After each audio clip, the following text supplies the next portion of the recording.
The moon hung pale and foreboding in the overcast sky, casting ghostly shadows across the abandoned cemetery path. Occasional owl hoots pierced the heavy silence, heightening the sense of dread. "George! Wait for me! This place gives me the creeps," called out John, a rugged-looking middle-aged man struggling up a steep, grave-lined hill. Ahead of him, the figure moving with unsettling agility had an air of distinction marked by a streak of white hair glowing eerily in the moonlight. Despite his striking features, an aura of darkness clung to him. "Hurry, John! After midnight, the infant spirit's power will diminish," the man said, his voice echoing like a chilling wind through dead leaves. John quickened his pace, his heart pounding with a mix of fear and urgency. "Right, George," he gasped upon reaching the crest. "Clear the grass from this grave," George commanded, setting up his array of occult tools with a sinister precision. John rolled up his sleeves and began uprooting the overgrown weeds around an old grave marker. Meanwhile, George meticulously arranged the tools of his dark craft, his movements deliberate and calm. When everything was in place, he turned his gaze toward the moon. "Now dig," George ordered. With trembling hands, John grabbed a shovel. His strokes hurried and uneven.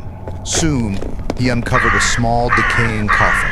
He took a crowbar, inserted it into the cracked wood, and with a disturbingly loud snap, pried it open. Inside was the corpse of an infant, its skin pallid and shriveled, a stark contrast to the innocence of sleep. John froze, the crowbar slipping from his fingers. "Move! Remove the body!" snapped George, breaking John's paralysis. Suppressing his horror, John lifted the tiny corpse, placing it on a yellow cloth as instructed. George swiftly wrapped it, drawing occult symbols in blood-red cinnabar, securing the bundle with crimson twine. His actions were eerily methodical, as if he had done this countless times. "When you return home, bow 3 times and now down 9, and never look back until you've placed it on the altar," George directed in a tone that brooked no argument. With the wrapped infant in arms, John painfully obeyed, his knees bleeding from the sharp stones. At home, he completed the ritual and collapsed, the bundle beside him. "Kneel," commanded George, returning with a dagger etched with nightmarish symbols. He plunged it into the corpse, black viscous fluid pooling beneath. Mixing it with cinnabar and burning a talisman over it, he created a foul concoction. "Drink," he ordered. John hesitated only a moment before the desperation for power overcame his disgust. He drank, gagging on the bitter taste. George then slashed John's wrist, mixing his blood with more cinnabar and a talisman. He poured this mixture over the infant's wound, which soaked it up greedily. The child's eyes snapped open, glowing unnaturally. As George chanted in an ancient tongue, the wind howled, extinguishing the candles. The infant began to thrash violently, issuing a piercing cry. "He is yours now. He will bring you fortune at a price. His name is Liam. Remember, he demands loyalty and sacrifice." George's voice was like a death knell. "Yes, Daddy," came a chilling whisper as John held the bundle, a twisted affection in his eyes. After the sacrifice, the baby's coffin was placed in a separate, highly secluded location known only to John. This place was a dark, hidden chamber filled with various offerings arranged meticulously around the coffin. Despite the darkness of his actions, John's life transformed drastically. His rise to vice president of his company was meteoric, driven by dark forces, and started his own company. But he still has a strong competitor, Mike. Mike's demise was orchestrated by the same evil spirit propelling John's success. He was plagued by relentless nightmares, leaving him sleep-deprived and paranoid. Shadows seemed to follow him, whispering threats that only he could hear. His health deteriorated rapidly. He developed strange, inexplicable ailments that no doctor could diagnose. In his final days, Mike was a shell of his former self, haunted by unseen terrors until he succumbed to a sudden, fatal heart attack. This tragic end, shrouded in mystery and fear, conveniently removed the last obstacle in John's ascent to power. Because of Mike's death, clearing John's path, created his own empire. One evening, Attempting to appease the restless spirit, John presented toys and treats. But obviously these things were not enough. But John had no idea what these evil spirits needed. Inside the coffin, the malevolent spirit murmured and howled, its cries echoing ominously through the dark room. George only instructed John to regularly offer toys and sacrifices, but no one truly knew what the infant spirit desired. Despite John's meticulous adherence to these rituals, the real longing of the malevolent infant remained a mystery, eluding even the most careful observance of the prescribed offerings. Yes, his lover, Sarah, unsuspectingly announced her pregnancy.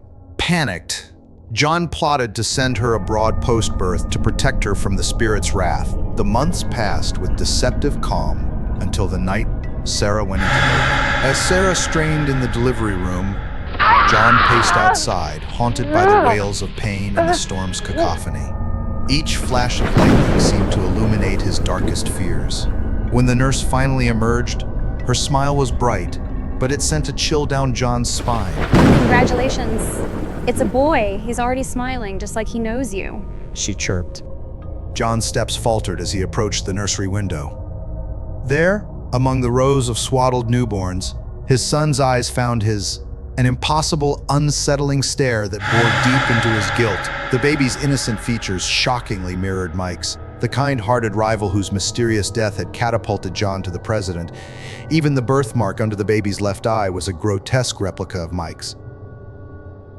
The hospital lights flickered, casting ghostly shadows as John's mind raced with horrific possibilities. Was this his sin reincarnated? Had Mike's soul returned to exact vengeance through this newborn vessel? The thought clawed at him, a terror that no amount of rational thought could dispel. John's joy at becoming a father was corrupted by a suffocating dread. He knew the spirit he had bound to his service would not take kindly to this new heir, a living reminder of his vile deeds. In a desperate attempt to protect Sarah and the baby, John concocted a plan to send them abroad.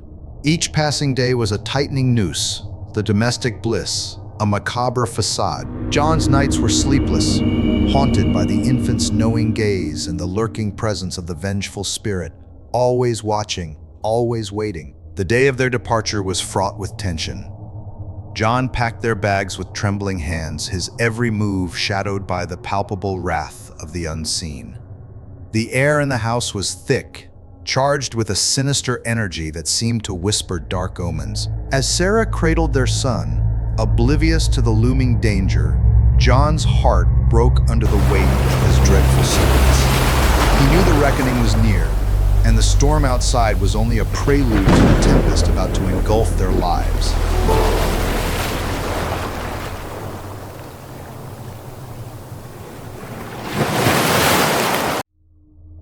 As the time to flee abroad dawned, John intended to pave the way for their safety first, by traveling alone to set everything up for his wife and child in the foreign country. Anxiety clawed at John's mind. He had meticulously planned every detail, from false identities to safe houses, yet an ominous sense of doom gnawed at him. The small duffel bag at his feet contained everything he thought he'd need for his new life. Cash, passports, and a few precious keepsakes. He glanced at his watch constantly, every tick amplifying his nervous energy. John stepped into his car, his hands trembling slightly as he gripped the steering wheel.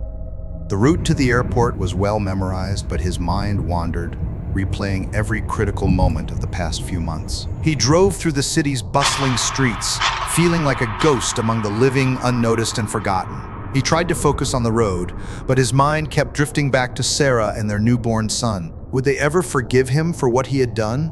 Would he ever forgive himself? As the cityscape gave way to the quieter suburbs, a dense fog began to roll in, shrouding the streets in a ghostly veil. John switched on his headlights, the beams piercing the mist but doing little to ease his growing unease. It was then that his phone buzzed on the passenger seat, an urgent message from an unknown number. He hesitated, knowing he shouldn't stop, but the compulsion to look was too strong. He pulled over to the side of the road and read the text. "Come home." Urgent. Panic surged through him. Was it a trap? Had someone discovered his plans? He debated ignoring it, but something deeper, a gnawing guilt, a sense of responsibility, compelled him to turn the car around. The fog seemed to thicken as he drove back, the familiar streets now appearing foreign and menacing. As he neared his home, he saw the flashing red and blue lights cutting through the evening fog. His heart pounded, a drumbeat of dread. The police cars parked haphazardly outside his house were a grim beacon, drawing him into a nightmare he could never have imagined. John parked a distance away, his legs feeling like lead as he forced himself to walk towards the house. He ducked under the police tape, his breath shallow and quick. The front door was ajar, the warm light spilling out onto the cold, wet ground. He pushed it open and stepped inside. The sight that met him was beyond comprehension. Sarah lay lifeless, her body a tableau of unspeakable violence, her blood painting the once warm living room an icy shade of horror. The coppery scent of blood filled the air, mixing with the familiar smells of home, creating a sickeningly surreal atmosphere. Nearby, incongruously untouched by the carnage, sat his newborn son. His tiny hands were stained crimson, yet his expression was eerily calm, almost serene. The juxtaposition of his innocent face against the grisly scene around him was a grotesque mockery of normalcy. John's heart pounded in his chest as he took in the scene, each detail more horrifying than the last. A sinister giggle echoed from the shadows, too knowing, too mature to belong to an infant. He stumbled toward the basement, the source of the chilling sound, his every step heavy with dread. The basement door creaked open to reveal a macabre scene. The infant's spirit and his son, surrounded by shadows, playing amidst the chaos as if it were mere backdrop to their dark games. The air thickened as the baby turned to John, speaking with a voice that bore the timbre of his dead rival, Mike. "That woman, I disposed of her." The child's voice was cold, vengeful. "You unleashed me. Now behold my return. Your deeds wrought me, and now I come for you?" Frozen with terror, John backed away, but the child advanced, his eyes gleaming with a malevolent joy. "Daddy, it's playtime," he said, his voice a twisted echo of innocence lost. The room seemed to close in, shadows dancing like specters at the edge of John's vision. Before John could react, the infant's mouth widened impossibly, revealing rows of sharp, jagged teeth. The last thing John saw was his son, a monster born of his own sins, lunging forward. The sharp pain at his neck was swift, the life draining from him as his vision blurred, sinking into darkness. His final thought was a gruesome acknowledgement of his fate, entwined forever with the cursed spirit he had summoned. His legacy sealed in a legacy of blood and vengeance.